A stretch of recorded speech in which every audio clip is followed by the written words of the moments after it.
أعوذ بالله من الشيطان الرجيم بسم الله الرحمن الرحيم إنما المؤمنون الذين آمنوا بالله ورسوله ثم لم يرتابوا وجاهدوا بأموالهم وأنفسهم في سبيل الله أولئك هم الصادقون صدق الله العظيم। বাংলাদেশ রাসূল অনুসারী দল কর্তৃক পরিচালিত দিনাজপুর সদর থানা শাখা কর্তৃক আয়োজিত আজকের এই সাপ্তাহিক কোরআন প্রচার একাডেমিতে উপস্থিত সম্মানিত সভাপতি, পরিচালক এবং অন্যান্য সদস্যবৃন্দ, আসসালামু আলাইকুম ওয়া রাহমাতুল্লাহ। ওয়ালাইকুম আসসালাম ওয়া রাহমাতুল্লাহ। আমরা সর্বপ্রথম মহান আল্লাহ রাব্বুল আলামিনের শানে শুকরিয়া জ্ঞাপন করছি, বলছি আলহামদুলিল্লাহ। আলহামদুলিল্লাহ। এবং আমাদের শ্রদ্ধেয় রাসূল মুহাম্মদ আলাইহিস সালাতু ওয়াস সালামের জন্য দরুদ ও সালাম, আসসালাতু ওয়াসসালামু আলা রাহমাতিল লিল আলামিন। আমি আপনাদের সামনে আল কোরআন কারীম থেকে সূরা হুজুরাতের 15 নম্বর আয়াত আল্লাহ রাব্বুল আলামিন যে ভাষায় বলেছেন সে ভাষায় পড়লাম। আল্লাহ এখানে কি বলেছেন আমরা অনুবাদ করে তা শুনবো, জানবো। আল্লাহ বলেছেন ইন্নামাল মুমিনুনা, একমাত্র মুমিন হলো তারা। ইন্নামা মানে হলো একমাত্র, শুধুমাত্র, কেবলমাত্র, অনলি। মুমিন হলো তারা। কারা? আল্লাহ বলেছেন আল্লাযিনা, যারা আমানু বিল্লাহি, যারা আল্লাহকে বিশ্বাস করে, করছে, করবে, ওয়া রাসূলিহি, এবং তার রাসূলকে বিশ্বাস করে। কয়টা কন্ডিশন? দুইটা। একটা হলো আল্লাহ আর একটা রাসূল। আল্লাহ এবং রাসূলকে যারা বিশ্বাস করছে, বিশ্বাস করে, আল্লাহ বলেছেন ওরাই মুমিন। তাহলে আল্লাহ এবং রাসূলকে বিশ্বাস না করলে মুমিন নয়। কথাটা খুবই সেন্সিটিভ, আমাকে ভেঙে দিতে হবে, আপনাদেরকে আরো মনোযোগ দিয়ে শুনতে হবে। সেটা হলো আল্লাহকে যারা বিশ্বাস করে তারা কি বিশ্বাসী নয়? কিন্তু আল্লাহ এখানে বলেছেন দুটি বিষয়ের কথা, একটা আল্লাহকে এবং তার রাসূলকে। আল্লাহ এবং রাসূল মুহাম্মদকে বিশ্বাস করলে মুমিন, আর শুধু আল্লাহকে বিশ্বাস করলে আমানু। খুব আইডেন্টিফিকেশন শুনতে হবে। আমানু আর মুমিনের মধ্যে পার্থক্যটা কি? কোরআনে আছে না, ইয়া আইয়ুহাল্লাযিনা আমানু, ইয়া আইয়ুহাল্লাযিনা আমানু, এরকম একটা পার্থক্য কথাটা চলতেছে আমাদের সমাজে বিভিন্ন জায়গায় বিভিন্নভাবে। তো আল্লাহকে বিশ্বাস করলে একটা লোক মুমিন হয়, অনলি, কমপক্ষে। তারপরে আল্লাহ কখন বলেছেন আল্লাহ এবং পরকালকে বিশ্বাস করলে, আর এইখানে বলেছেন আল্লাহ এবং রাসূলকে। এটা শুন, কোন রাসূল? রাসূল তো যুগে যুগে, কালে কালে আল্লাহ তো অনেক রাসূল পাঠিয়েছেন, তার মধ্যে রাসূল মুহাম্মদকে বুঝিয়েছেন। কোন রাসূল? এই রাসূল মুহাম্মদকে। আরও অনেক কথা আছে, আজকে 100% ব্যাখ্যা যাওয়া যাচ্ছে না, তো পরবর্তীতে আবারও বলবো। তো এটুকু আমরা বুঝতে পারলাম, এখানে আল্লাহ বলেছেন শুধুমাত্র মুমিন, কেবলমাত্র মুমিন তারা যারা আল্লাহ এবং তার রাসূলকে বিশ্বাস করে। এরপরে বলেছেন সুম্মা লাম ইয়ারতাবু, অতঃপর, এরপর লাম ইয়ারতাবু, এখান থেকে ফিরে আসে না, এখান থেকে সরে যায় না, হারিয়ে যায় না, পালিয়ে যায় না। তার মানে এই দুটি বিষয়ের ভিতরে অটল অবিচল থাকে। কয়টি বিষয়ের উপরে? দুটি। একটি হলো আল্লাহর প্রতি বিশ্বাস, আর একটা রাসূল মুহাম্মদের প্রতি বিশ্বাস। এরা কি? মুমিন। কে বললেন? আল্লাহ বলেছেন। আর পরে কন্ডিশন দিয়েছেন যে সুম্মা লাম ইয়ারতাবু, এই বিশ্বাস থেকে পিছু হটে না, ফিরে যায় না। তারপরে আল্লাহ বলেছেন ওয়া জাহাদু বিআমওয়ালিহিম ওয়া আনফুসিহিম ফি সাবিলিল্লাহ। দেখছেন, মারাত্মক কথা বলেছেন। ওয়া জাহাদু, এবং জিহাদ করে।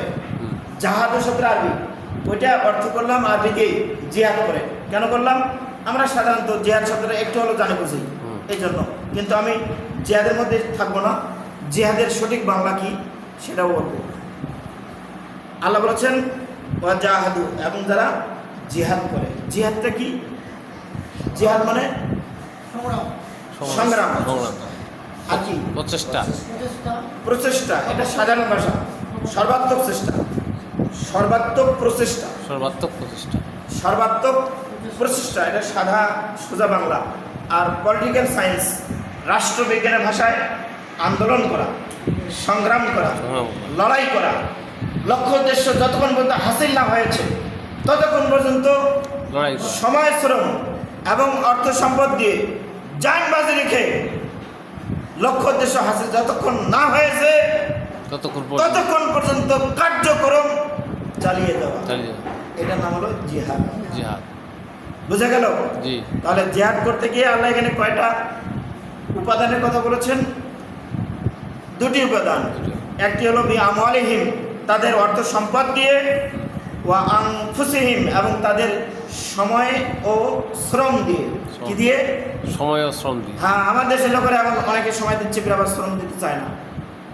প্রমাণ দেই, আমাদের ফুলবাড়িতে বিশাল বড় প্রোগ্রাম হচ্ছে, সাপ্তাহিক প্রোগ্রামগুলো, যেখানে 20-30 জন 40 জন করে থাকতেছে। তো সবাই এসে বসে থাকে, ওইখানে চা তৈরি করা হচ্ছে, ওইখানে এতগুলো লোকের খাবারের পরিবেশন করা হচ্ছে, সাপ্তাহিক খাবার মানে পরিবেশন। একটা লোকও ওঠে না, কি এক গ্লাস পানি দেয় না। কয়েক মিনিট সময় দিচ্ছি, আসছি, শুনতেছি না। ওখানকার পরিচালক একেবারে ঘেমে শেষ, এক গাছরা এই যে 30-40 জন লোকের 5-7 জগ পানি, এই যে 8-10টা গ্লাস, এই যে কলা ছিলা, কলা পরিষ্কার করে দেওয়া, তারপরে বিস্কিট দেওয়া, এক এক দিন এক এক স্টাইলে সবাই সব করতেছে। আর বাকিরা মানে নিজে যে একটা কমন সেন্স এটা ইউজ করছে না। আর আল্লাহ কিন্তু বুঝিয়েছেন আনফুসিম। এই আনফুসিম এমন একটি শব্দ যেটার মধ্যে দুইটা কাজ অন্তর্নিহিত আছে। একটা আছে সময়, আর একটা আছে শ্রম। শ্রম শ্রম সময় ও শ্রম দিয়ে। আর এদিকে হলো অর্থ সম্পদ। অর্থ মানে ক্যাশ টাকা, সম্পদ মানে জায়গা। আমাদের একটা কোরআন একাডেমি দরকার, আমরা একটা মসজিদ বানাবো। মসজিদ কয় প্রকার শুনছেন? দুই প্রকার। এক প্রকার মসজিদে আল্লাহ যাতে নিষেধ করেছেন, কড়া নিষেধ, একদম ডাইরেক্ট নিষেধ। বলছে, হে রাসূল, তুমি কখনোই মসজিদে দাঁড়াবে না। নামাজ তো পরের কথা, ওই মসজিদে দাঁড়াবে না। জানেন এই মসজিদটার নাম কি? মসজিদে দেরার। কোরআনে আছে সূরা তাওবার 107 এবং 108। আর এক প্রকার মসজিদ আছে, যে মসজিদটা রাসূল বানিয়েছেন আল্লাহর এই কোরআন নাযিল করার লক্ষ্য উদ্দেশ্য বাস্তবায়ন করার জন্য, কোরআন প্রচার প্রতিষ্ঠার জন্য যা যা করা দরকার, এই সকল কাজের আঞ্জাম যেখান থেকে দেওয়া হয় ওইটাকে আল্লাহ বলেছেন মসজিদ। ওই মসজিদটার নাম হলো মসজিদে তাকওয়া। মসজিদে তাকওয়া আছে কোথায়? সূরা তাওবার 108 নম্বর আয়াতে আছে। তো আল্লাহ নবীকে এবং নবীর অনুসারীকে বলেছেন যে তোমরা কখনো মসজিদে দাঁড়াবে না, যেগুলো মসজিদে দাঁড়ান। আর যেটা নবীর অনুসরণে মসজিদের তাকওয়া, এটা বানাবে এবং এটাতে যাবে। কে বলেছেন? আল্লাহ বলেছেন। তো আমাদের দেশে তো অনেক মসজিদ, এই মসজিদগুলো কি মসজিদের তাকওয়া নাকি মসজিদে দেরার? আমাদের শনাক্ত করতে হবে না? পার্থক্য করতে হবে না? করার পরে যদি প্রমাণিত হয় যে এটা মসজিদের দেরার, তাহলে চিরতরে সেখানে যাওয়া নিষিদ্ধ। আল্লাহ বলছেন লা তাকুম ফিহি আবাদা, হে নবী তুমি কখনোই ওই মসজিদে দাঁড়াবে না। একের ভাষাটা এরকম, লা মানে না, তাকুম মানে দাঁড়াবে না, ফিহা ওই মসজিদে। আগে ওই মসজিদের কথা আছে, পরে ইঙ্গিত করেছে যে লা তাকুম ফিহি, ওই মসজিদে কখনো দাঁড়াবে না। আবাদা মানে ফরগ, চিরতরের জন্য, কখনোই না। ইভার নেভার। কে বলেছেন? তাহলে আল্লাহ রাসূলকে এই কথা বলার পর রাসূল কি অন্য ওই মসজিদে গেছেন? না, যেতে পারেন না। তো আমরা আমাদের দেশে মসজিদ কি বলে রাসূলের অনুসরণে মুত্তাকি মুমিন মুসলিম লোকেরাও বানায়, আবার ইবলিস অনুসারী তারা বানায়, কাফের মুশরিক মুনাফিকরাও। এখানে তো কাফের মুশরিক বলতে অন্য জাতের লোক না, মুসলিম জাতের লোকরাই বানায়। এটা মুনাফিকরা। কারা? মুনাফিকরা মসজিদ বানায়। এই মুনাফিকদের বানানো মসজিদকে বলা হয় মসজিদে দেরার। আল্লাহ নবীকে বলছেন তুমি কখনো ওই মুনাফিকদের বানানো মসজিদে দেরারে কখনো দাঁড়াবে না। তো আমরা তো আমাদের দেশে হাজারো মসজিদ পাচ্ছি, একটা করে গ্রামে কমপক্ষে 2টা, বড় গ্রাম হলে 3টা 4টা 5টা 6টা 8টা পর্যন্ত আছে। আমাদের ওইদিকে রুদ্রাণী নামে একটা গ্রাম আছে, বড় গ্রাম, 8টা মসজিদ, 6টা মসজিদ। কটা? 6টা মসজিদ একটা গ্রাম। হ্যাঁ, আর যে কোনো ছোট্ট যদি গ্রাম হয় তারপরও পাবেন 2টা, আর একটু বড় হলে 3টা 4টা 5টা। তো আমাদের এই শনাক্ত করা দরকার জেলার কোনটা এই মসজিদে যাওয়া যাবে না। না। তাহলে এখন আমাদের এই কোরআন একাডেমির 3টা কাজ, মৌলিক কাজ, এটা হয়তো আমরা সবাই জানি না, অনলাইনে যারা আছি আমাদের ওগুলো অনলাইনে দেওয়া আছে। জি। সেটা হলো 3টা কাজ। 1 নম্বর, কোরআন প্রচার একাডেমি প্রতিষ্ঠা করা, যে একাডেমির মাধ্যমে সকল শ্রেণী পেশার মানুষকে, যাদের এখন একাডেমিক শেখানোর টাইম নাই, সুযোগ নাই, তাদেরকে কোরআনের বাংলা অনুবাদ করে বাংলা ভাষায় বুঝিয়ে কোরআনের প্রতি ঈমান আনা এবং বাস্তব জীবনে কার্যক্রমে তা বাস্তবায়ন করা। আর যাদের একাডেমিক বয়স আছে তাদের জন্য আরবি বাংলা হিফজুল কোরআন একাডেমি তৈরি করা। তার মানে ওরা হাফেজ হবে, আরবির যেমন অনুবাদেরও তেমন, কেমন? সেটা বাংলায় এবং আরবিতে হাফেজ করবে, মানে মুখস্থ করবে। এই জন্য নাম হলো আরবি বাংলা হিফজুল কোরআন একাডেমি। আর একটা হলো মসজিদ বানানো। কি বানানো? মসজিদ। মসজিদ। ওই মসজিদ বানিয়ে আমরা দেখিয়ে দেব এটা হলো মসজিদের তাকওয়া, এটা রাসূলকে অনুসরণে, আল্লাহর রেজামন্দি হাসিলের জন্য কোরআনে বর্ণিত আল্লাহর আদেশ নিষেধ যতগুলো আছে সকল আদেশ নিষেধ বাস্তবায়ন করার জন্য যে শিক্ষা দীক্ষা দেওয়া দরকার, এটা সমাজের সকল শ্রেণী পেশার মানুষকে জানিয়ে দেওয়ার জন্য। মসজিদের কোন পেশার লোক যায়? সকল শ্রেণী পেশার লোক না, ওখানে ধর্মত আছে না।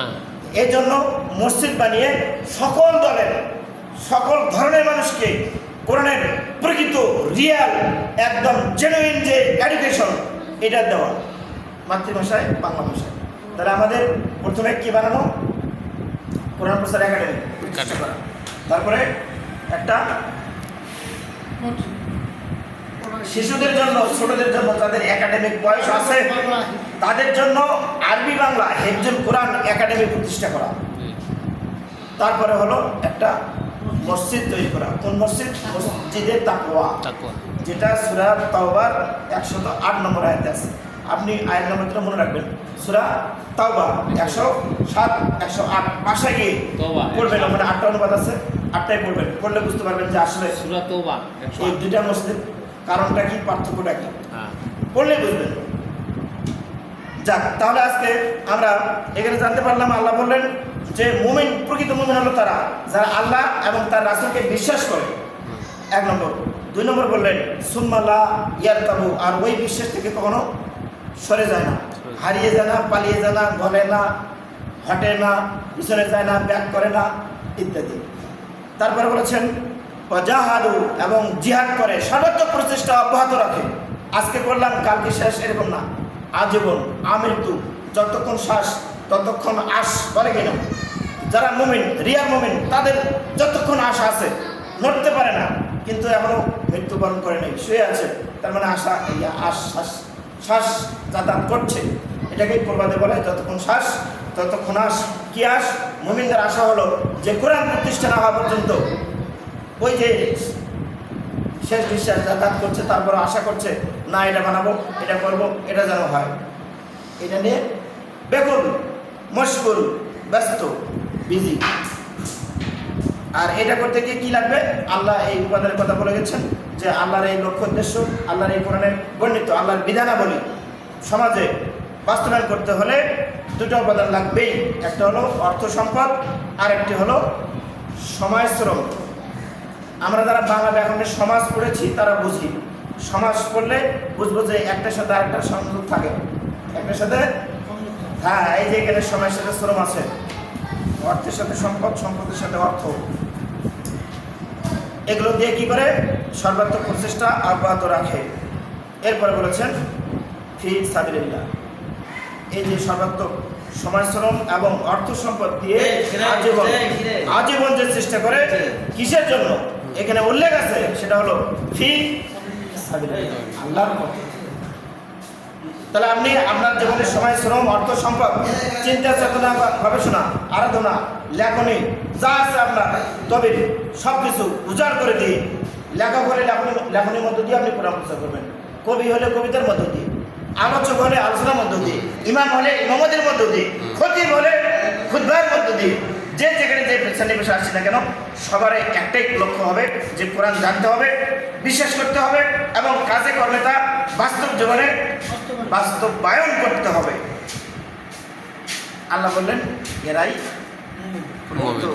না, মুমিন দুই প্রকার, একটা হলো মুমিন আর একটা প্রকৃত আল্লাহ এখানে প্রকৃত মুমিনের সংজ্ঞা দিলেন একটা। তারপরে বলেছেন এরা যে শুধু প্রকৃত মুমিন তা না, ওই যে প্রথমে বললাম না যে সত্যবাদী কে, সত্যবাদীর সংজ্ঞা যদি আল্লাহ দেয় তাহলে তো আমাদের আর চিন্তা করারও দরকার নাই। দরকার। এই যে আল্লাহ উত্তর দিয়েছেন এবার সত্যবাদী কে, আল্লাহ বলেছেন উলাইকা হুমুস সাদিকুন, ওরাই হলো সত্যবাদী। প্রায় হলো সত্য। কারা? যারা প্রকৃত মুমিন। আর প্রকৃত মুমিন কারা? এই যে অর্থ সম্পদ সময় শ্রম দিয়ে আল্লাহর পথে যতক্ষণ শ্বাস আছে ততক্ষণ পর্যন্ত সর্বাত্মক প্রচেষ্টা অব্যাহত রাখে এবং আল্লাহ রসুলকে বিশ্বাস করে। বিশ্বাস করে। এরা কি প্রকৃত মুমিন। আর এই প্রকৃত মুমিন যারা, আল্লাহ বলেন উলাইকা হুমুস সাদিকুন, ওরাই হলো সত্যবাদী। তাহলে পাইছেন সত্যবাদী কারা? জি। এখন বলেন বাংলাদেশে এই কোরআনে বর্ণিত আল্লাহর সকল আদেশ পরিশুদ্ধ এবং পরিপূর্ণরূপে প্রকাশ, প্রচার এবং প্রতিষ্ঠা করার জন্য যারা আল্লাহ রসুলকে বিশ্বাস করে নিজেদের অর্জিত অর্থ সম্পদ এবং সময়শ্রম দিয়ে সর্বাত্মক প্রচেষ্টা অব্যাহত রাখছে, তারাই সত্যবাদী। এগুলো যারা করে না আল্লাহর ভাষায় তারা কি নয়? সত্যবাদী। ক্লিয়ার? বিষয়টা ক্লিয়ার হলো কিনা? সঠিক। তাহলে এই কথা কি আমার না আল্লাহ? আল্লাহ। আছে কিনা ওখানে আসনা? আল্লাহ। ওরাই সত্যবাদী।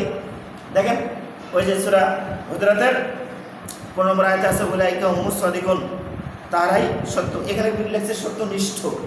এটা কঠিন ভাষা। সত্যনিষ্ঠ মানে সত্যবাদীকে বোঝায়। কর্তৃক বাচ্য। কঠিন। হ্যাঁ, কিন্তু সোজা বাংলায় হলো সত্যবাদী। সত্যবাদী। সোজা বাংলায় আপনার কয়টা অনুবাদ করেছেন? 8টা। কোথাও না কোথাও সত্যবাদীও পাবেন, আছে না? এটা লিখছে সত্যনিষ্ঠ। সত্যনিষ্ঠ বলে সত্যবাদীকে। তাহলে সত্যনিষ্ঠ বা সত্যবাদীকে কারা? যারা প্রকৃত মুমিন। প্রকৃত মুমিন কারা? যারা তাদের অর্জিত অর্থ সম্পদ এবং সময়শ্রম দিয়ে আল্লাহর পথে আল্লাহর সকল বিধান প্রতিষ্ঠা করার জন্য যা কিছু দরকার সব কিছু উজাড় করে দিয়ে যতক্ষণ শ্বাস আছে ততক্ষণ পর্যন্ত আমৃত্যু আমরণ চেষ্টা চালিয়ে যায়। আল্লাহ বলেন ওরা প্রকৃত মুমিন। আর ওই প্রকৃত মুমিনদেরকে ফিরে আবার লাস্টে ফিনিশিং দিলেন ওরাই হলো সত্যবাদী। সত্যবাদী। তার বিষয়টা ক্লিয়ার কিনা? আল্লাহ রাব্বুল আলামিন Clear. আমাদেরকে কোরআন ভিত্তিক এইরকম সত্যবাদী হওয়ার তৌফিক দান করুক। ওমা তৌফিক ইল্লা বিল্লাহ। আসসালামু আলাইকুম ওয়া রাহমাতুল্লাহ।